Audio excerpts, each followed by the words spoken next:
ကဘာပေါ်မှာဘောဖက်လို့ခေါ်တဲ့ဒီတစ်ပင်တွေကနှစ်ပေါင်း2000ကျော်အထိအသက်ရှင်နိုင်တဲ့တစ်ပင်တစ်မျိုးဖြစ်ပါတယ်ပိုပြီးအံ့ဩဖို့ကောင်းတာဒီတစ်ပင်တွေဟာရှီလီတာ3သိန်းကျော်လောက်ကိုထဲမှာတော်လောင်ထားနိုင်ပြီးမိုးမရွာတဲ့နှစ်တွေမှာတော့အသက်ရှင်နိုင်ပါတယ်ဒါပေမဲ့မကြသေးခင်နှစ်တွေကစပြီးကမ္ဘာအသက်အကြီးဆုံးဘောဖက်တစ်ပင်ကြီးတွေဟာဘာကြောင့်မှမသိတပင်ပြီးတပင်တည်ဆုံးလာနေပါတယ်ဒီနေ့ကတော့လူတွေ trade of life လို့ခေါ်ကြတဲ့ဘောဖက်တစ်ပင်တွေရဲ့အံ့ဩဖွယ်လှုပ်ဝက်ချက်တွေကိုပြောပြသွားပါမယ်ဘောဘက်တစ်ပင်တွေကိုအာဖရိကမှာအများဆုံးတွေ့ရပြီးမာဒါဂတ်စကာကျွန်းမှာတော့ကမ္ဘာပေါ်ရှိဘောဘက်တစ်ပင်မျိုးစိတ်10မျိုးထဲက6မျိုးအထိသဘောအတိုင်းပေါက်ရောက်နေပါတယ်အဝေးကကြည့်လိုက်ရင်ပန်စင်ကအရန်ကြည့်ပြီးအကိုင်းတွေကအပေါ်မှာအမြင့်တွေလိုဖြာထွက်နေတာကြောင့်လူတွေကစောက်ထိုးစိတ်ထားတဲ့တစ်ပင်လိုတော့ခေါ်ကြပါတယ်ဘောဘက်တစ်ပင်တွေရဲ့အကြီးမားဆုံးလှုပ်ဝက်ချက်ကတော့ပန်စင်ထဲမှာရေတော်လောင်ထားနိုင်တာပါမိုးရသည်ရောက်ရင်ရေကိုစုပ်ယူပြီးပန်စင်ထဲမှာတင်ထားပါတယ်ဒီရေကမိုးခုန်တဲ့အချိန်မှာတစ်ပင်ကိုအသက်ရှင်စေတဲ့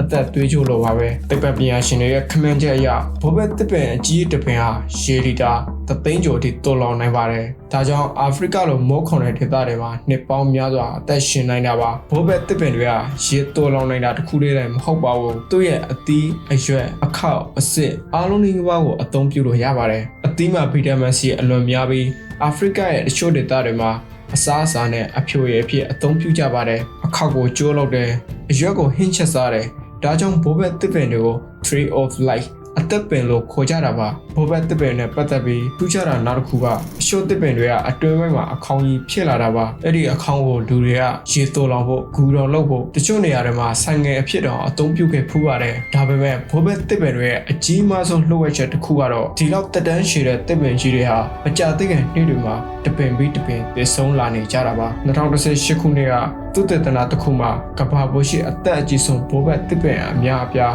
တည်ဆုံးလာနေတာကိုတွေ့ရှိခဲ့ကြပါတယ်အကြောင်းရင်းကိုတော့အခုချိန်ထိအတိအကျမသိရသေးပါဘူး။ရာသီဥတုပြောင်းလဲမှုကြောင့်လားတက်တန်းကုန်ဆုံးလာတာလားဒါမှမဟုတ်တပည့်ပညာရှင်တွေမရှာဖွေသေးရသေးတဲ့အကြောင်းအရာတစ်ခုရှိနေသေးတာလားအဖြေကတော့မသေးကြသေးပါဘူး။ဒါပေမဲ့သေးကြတာတစ်ခုကနှစ်ထောင်ပေါင်းများစွာလူသားတွေရဲ့သမိုင်းကိုတိတိကျကျစောင့်ကြည့်နေကြတဲ့ဘောဘက်တစ်ပင်ကြီးတွေဟာကမ္ဘာသဘောရဲ့အံ့ဩဖွယ်အမွေအနှစ်တစ်ခုဖြစ်နေစေပါပဲအဆုံးထိကြည့်ရှုပေးခဲ့တဲ့အတွက်ကျေးဇူးအထူးတင်ရှိပါတယ် like and subscribe လုပ်ခဲ့ဖို့မမေ့ပါနဲ့နောက်ဗီဒီယိုမှာပြန်လည်ဆုံတွေ့ကြပါမယ်